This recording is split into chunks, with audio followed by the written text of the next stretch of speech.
Anda kembali menyaksikan Breaking News Metro TV. Pemirsa, kami mendapatkan informasi bahwa ex-Menteri Agama Yakut Khalil Qomas ini baru saja juga mendatangi gedung Merah Putih KPK untuk menjalani pemeriksaan terkait dengan kapasitasnya sebagai mantan Menteri Agama dalam kasus perubahan kuota haji, pemirsa. Ini adalah visual yang kami dapatkan saat ini. Memang terlihat baru saja sampai sekitar pukul 9.30 waktu Indonesia Barat. Dan nantinya Yakut Khalil Qomas ini nanti akan dimintai sejumlah keterangan, pemirsa, dalam kapasitasnya sebagai saksi untuk kasus perubahan kuota haji. Ini tepatnya terjadi pada periode Mei hingga Juni 2024, yang mana pada masa atau periode tersebut Yakut Khalil Qomas masih menjabat sebagai Menteri Agama, pemirsa. Jadi saat ini baru saja tiba dan memasuki gedung KPK. Nampaknya juga masih menunggu untuk kemudian giliran diperiksa oleh KPK sampai dengan saat ini.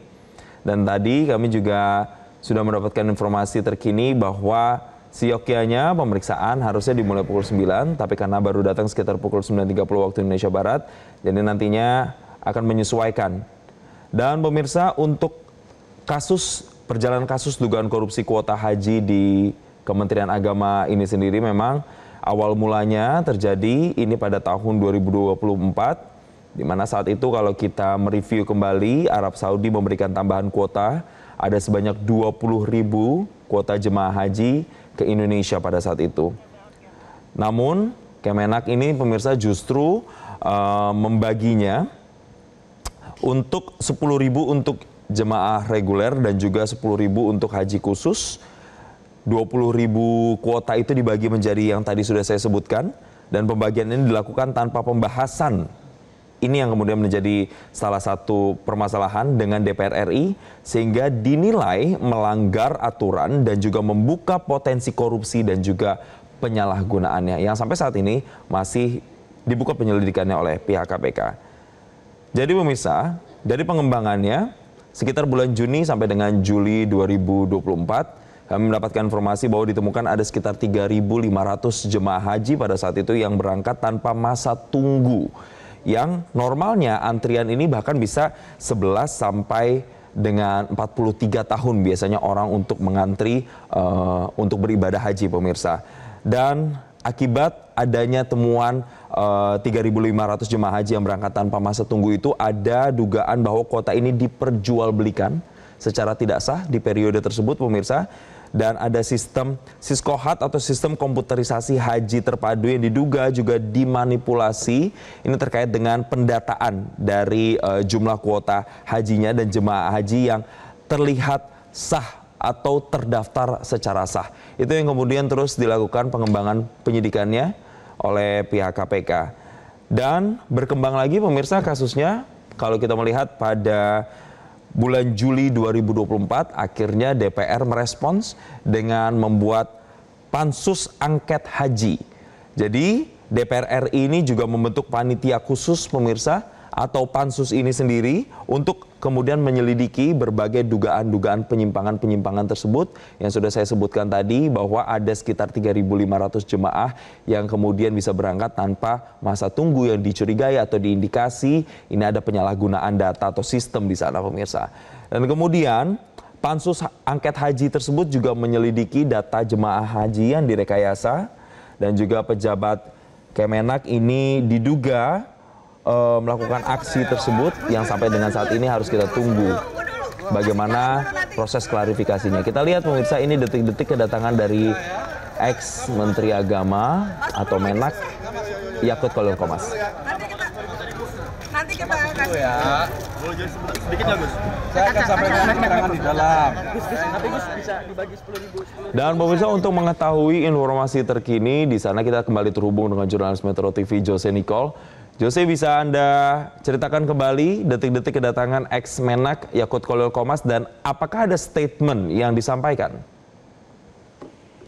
Ya, Jason, selang 15 menit dari kedatangan Mendikbudristek periode sebelumnya, Nadiem Anwar Makarim, mantan Menak Yakut Khalil Qomas tiba di gedung Merah Putih KPK untuk memenuhi panggilan Komisi Pemberantasan Korupsi pada sekitar pukul 9.30 waktu Indonesia bagian Barat. Sama halnya dengan Nadiem Makarim, Jason, ketibaan Yakut di Gedung Merah Putih KPK ini juga tidak memberikan keterangan kepada awak media. Bahkan saat kami coba untuk mendekat untuk bertanya secara langsung apa saja hal-hal yang berkaitan dengan persiapan daripada Yakut setibanya di Gedung Merah Putih KPK ini juga tidak memberikan keterangan lebih lanjut. Dan berdasarkan pantauan kami, Yakut didampingi oleh 3 orang pendamping dan kami belum mendapatkan konfirmasi apakah itu adalah kuasa hukum ataupun kerabat pribadinya.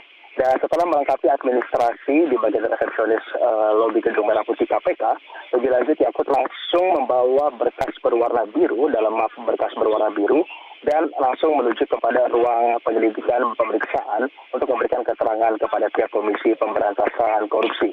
Dan memang seperti yang juga sudah diberitakan sebelumnya bahwa hal-hal yang berkaitan dengan pendalaman Komisi Pemberantasan Korupsi dalam kesempatan kali ini adalah utamanya untuk memintai keterangan secara mendalam apa yang menjadi interpretasi dan juga pertimbangan daripada Kementerian Agama untuk melakukan pembagian kuota 10.000 untuk reguler dan juga 10.000 untuk khusus melalui KMA nomor 130 tahun 2024.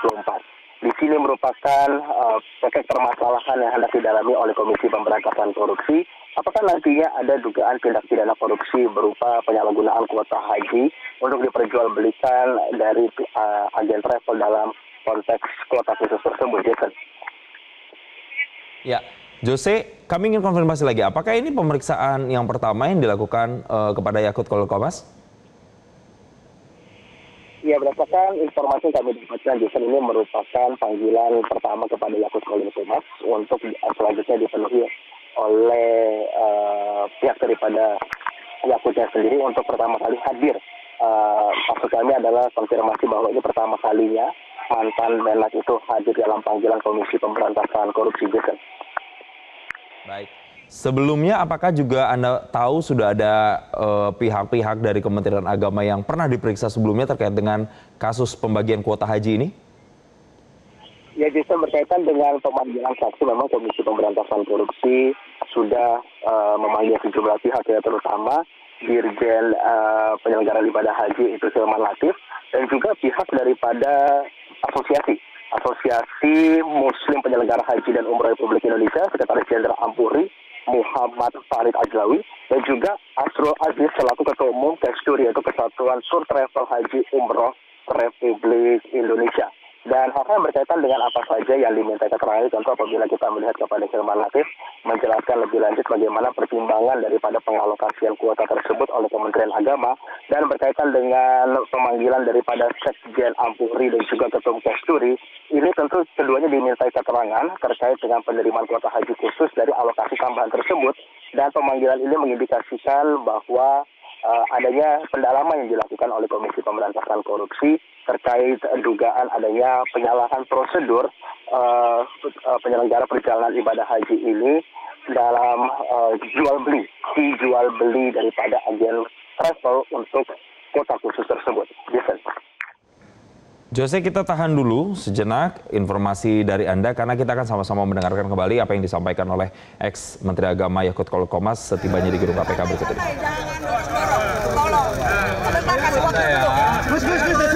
Tunggu dulu, kasih jalan dulu nanti, sebentar. Udah ya, saya mau masuk nih. Masuk dulu, ini susah. Kita masuk dulu ya. Ya, masuk dulu ya. Nanti kita kasih. Ya. Boleh jadi sedikit ya, Gus? Saya akan sampaikan keterangan di dalam. Nanti Gus bisa dibagi 10.000. Nanti saya akan sampaikan di dalam ya, karena itu materinya. Ini materi. Itu materi. Kaca. Sebentar, nanti kita.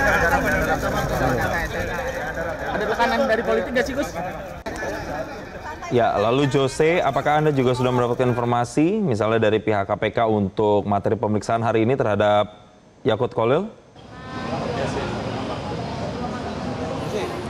Materi pemeriksaan berkaitan dengan pemanggilan mantan Menag ini, Jason dan juga pemirsa, masih berkaitan dengan pengalokasian kepada kuota haji tahun 2024 sebanyak 241.000 kuota jemaah haji dengan rincian 221 sesuai kesepakatan dan 20.000 sesuai dengan negosiasi lebih lanjut.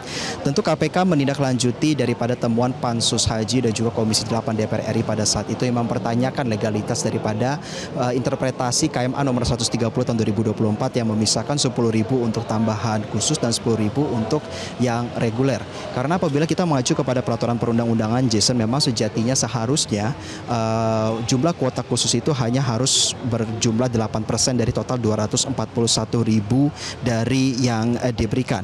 Dan apabila kita coba untuk menghitung secara lebih rinci ya, Jason dan juga pemirsa, bahwa penambahan daripada 10.000 kuota haji untuk jemaah khusus tersebut jumlahnya sekitar jadinya 27.680 atau sekitar 11,5% daripada total kuota 241.000, di mana seharusnya untuk total 8% dari kuota 241.000 tersebut seharusnya berada di angka 19.280 untuk jemaah haji khusus atau di angka 8%.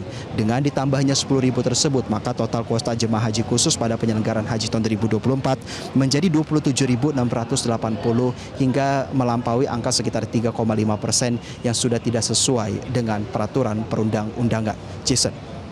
Ya, lalu Jose, apakah hari ini artinya hanya ex-Menak saja yang diperiksa terkait dengan perubahan kuota haji atau ada pihak-pihak lain yang juga nantinya akan dihadirkan hari ini? Ya, Jason, kami masih mendapatkan konfirmasi bahwa sejauh ini karena memang sebelumnya Komisi Pemberantasan Korupsi sudah memeriksa sejumlah pihak, mulai dari pihak daripada Kementerian Agama maupun juga dari asosiasi berkaitan dengan kasus ini, maka sejatinya Komisi Pemberantasan Korupsi pada hari ini akan secara komprehensif mendalami keterangan-keterangan kunci daripada Menteri Agama periode sebelumnya, Yakut Khalil Qomas, terutama adalah berkaitan dengan apa yang melandasi keputusan Kementerian Agama dalam menerbitkan KMA 130 tahun 2024 yang memisahkan 20.000 kuota haji tambahan tersebut menjadi 10.000 untuk reguler dan 10.000 untuk khusus. Karena di sini adalah poin penting di mana dugaan pelanggaran hukum tersebut dilakukan, di mana fee terhadap komersialisasi penyelenggaraan ibadah haji yang diselenggarakan untuk kuota khusus ini kemungkinan untuk mengakibatkan kerugian negara, karena kuota ini merupakan kuota yang dilakukan berupaya dalam diplomasi yang dilakukan oleh pemerintah sebelumnya dengan Kementerian Haji Arab Saudi. Jason. Baik, terima kasih Jose Nicole. Nanti kami akan update kembali informasi dan juga update terkini dari sana, dan selamat bertugas kembali. Jelajahi cara baru mendapatkan informasi. Download Metro TV Extend sekarang.